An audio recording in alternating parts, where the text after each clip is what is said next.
Lek apa lagi kok? Iki aja mbok gawe sepele, Kakang. Mau Aku dadi Sukorjo. Sapa man? Sukorjo iki taun iki ora uman, so. Aja mbok rembug diamuk ketinggi aku kok. Ora oleh, ora oleh. Sapa jenengku? Antarjo, Antarjo Candrono jenengku. Togokku, Kowak mang Tositono. Rositono aku. Guyumu kok monggur pisan. Ngirit Perkarane isih 7 sasi.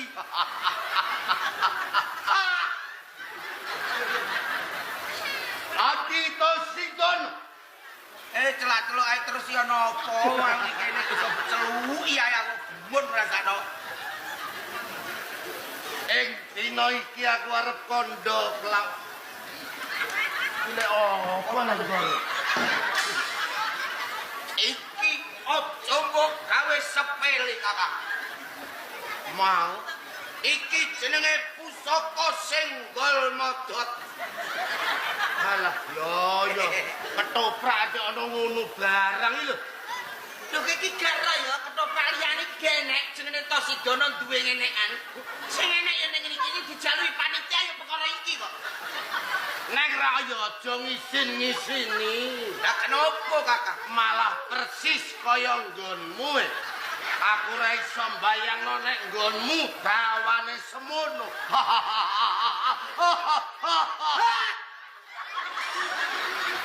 Umpama nggonku sakmene, Kakang. Heeh. Wah, aku mesti tak kon COD. Tak kon numpak Grab goleki wong wedok-wedok. Ya saru to, Din. Aja mbok pikir elek. Lah terus Tosidono anane jaduk yo perkara iki. oh, Wong wedok endi sing ora seneng karo ngenekku.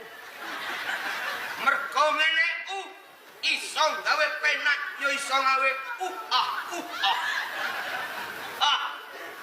yen ngono aku lagi ngerteni mergo ngonokku ora gawane semono.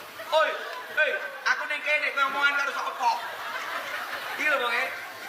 Yah mono yah mene. Aku untuk meko iki